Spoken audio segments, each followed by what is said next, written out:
Bonjour à tous, je suis Greg Reyes et j'ai une question pour vous aujourd'hui. Avez-vous déjà entendu une parole prophétique qui vous a marqué, mais sans savoir comment la discerner? Alors si c'est le cas, nous allons explorer ensemble comment éprouver et recevoir une parole prophétique avec sagesse.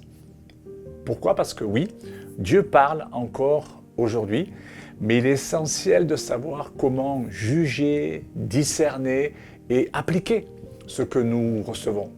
Nous allons voir pourquoi toute prophétie doit être évaluée, comment les prophètes peuvent parfois se tromper, et oui, et quelles sont les bonnes pratiques pour recevoir et appliquer ces paroles.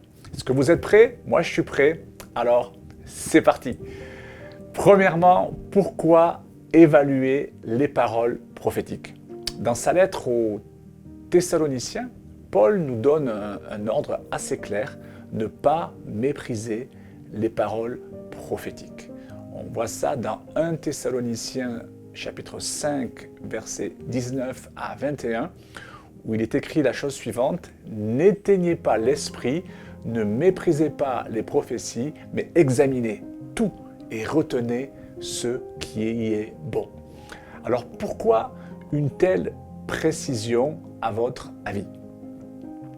Tout simplement parce que Paul savait que certaines mauvaises expériences dans le domaine prophétique pouvaient amener des églises à rejeter totalement les dons de l'esprit. Et malheureusement, c'est ce qui s'est souvent passé. Mais Paul ne s'arrête pas là, il nous invite également à examiner toute parole prophétique et à ne retenir que ce qui est bon. Alors pourquoi cette insistance? Tout simplement parce que, comme nous le décrit le passage de 1 Corinthiens chapitre 4 verset 20, le royaume de Dieu auquel nous sommes tous et toutes attachés, ce royaume ne repose pas uniquement sur des paroles, mais sur une démonstration de puissance. Et dans 1 Corinthiens chapitre 2 verset 5, le même Paul nous rappelle que notre foi ne doit pas être fondée sur la sagesse des hommes, mais sur la puissance de Dieu. Notre génération a besoin plus que jamais d'une église ancrée dans la parole et remplie de la puissance du Saint-Esprit. Ce n'est pas l'un ou l'autre, c'est les deux.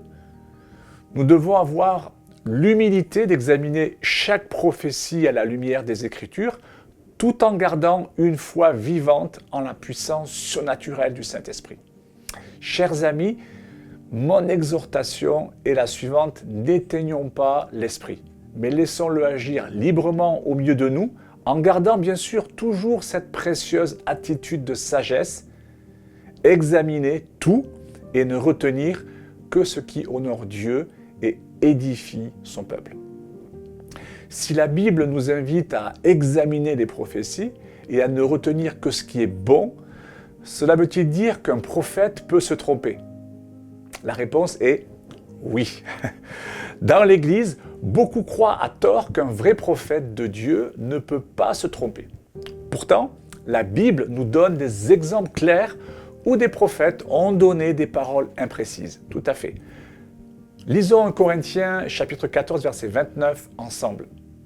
« Quant aux prophètes, nous dit Paul, que 2 ou 3 parlent et que les autres évaluent leur message. » Il n'est pas dit que les autres écoutent. Les autres écoutent bien sûr, mais évaluent aussi le message. Le message prophétique a besoin d'être délivré, c'est vrai, mais il a également besoin d'être évalué. Paul ne nous demande pas d'arrêter de prophétiser, mais d'évaluer le contenu des prophéties. Donc voyons par exemple l'histoire du prophète Agabus dans Actes chapitre 21. Il prophétise que les Juifs de Jérusalem captureront Paul et le livreront aux gentils. On voit ça dans Actes 21, versets 10 à 11.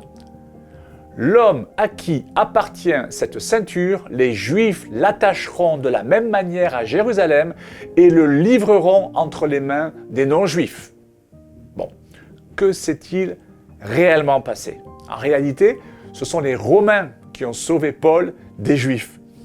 On peut voir ce détail dans Actes 21, versets 32 à 34. Comme ils cherchaient à le tuer, le bruit vint aux tribuns de la cohorte que tout Jérusalem était en confusion. À l'instant, il prit des soldats et des centeniers et courut à eux. Voyant le tribun et les soldats, ils cessèrent de frapper Paul. Alors le tribun s'approcha, se saisit de lui et le fit lier de 2 chaînes. Puis il demanda qui il était et ce qu'il avait fait.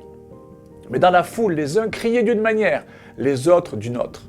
Ne pouvant donc rien apprendre de certains à cause du tumulte, il ordonna de le mener dans la forteresse. Alors cela signifie-t-il qu'Agabus était un faux prophète? Non. Il a reçu un message de Dieu et il a mal interprété certains détails. Dans Acte 27, verset 10, vous voyez une parole prophétique de Paul qui, au départ, n'était pas tout à fait exacte. Lisons Acte 27, verset 10 ensemble.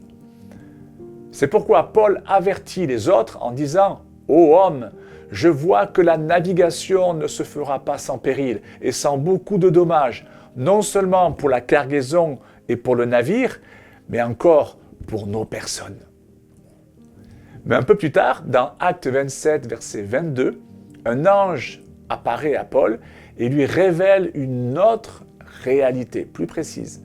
Paul corrige alors son message et il déclare donc dans Acte 27, verset 22, « Maintenant, je vous exhorte à prendre courage, car aucun de vous ne périra, et il n'y aura de perte que celle du navire. » Alors oui, j'ai bien parlé de détails tout à l'heure, et ça peut sembler être un détail pour vous. Mais ce n'était pas un détail pour les...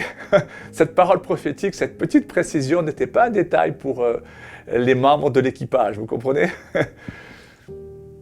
En conclusion, ce que je voudrais vous dire en résumé, nous avons vu dans cette session à quel point il est essentiel d'évaluer toute parole prophétique avec discernement. La Bible elle-même nous enseigne que les prophètes peuvent parfois se tromper dans l'interprétation de ce qu'ils reçoivent. Pourtant, cela ne doit pas nous amener à mépriser les prophéties ou à éteindre l'esprit, mais plutôt à examiner avec sagesse et à retenir ce qui est bon. L'objectif n'est pas de juger durement ceux qui prophétisent, mais d'adopter une posture équilibrée, une foi vivante en la puissance de Dieu, combinée avec une fidélité aux Écritures. Nous sommes, vous et moi, appelés à être une génération qui honore le ministère du Saint-Esprit, tout en restant ancrés dans la parole.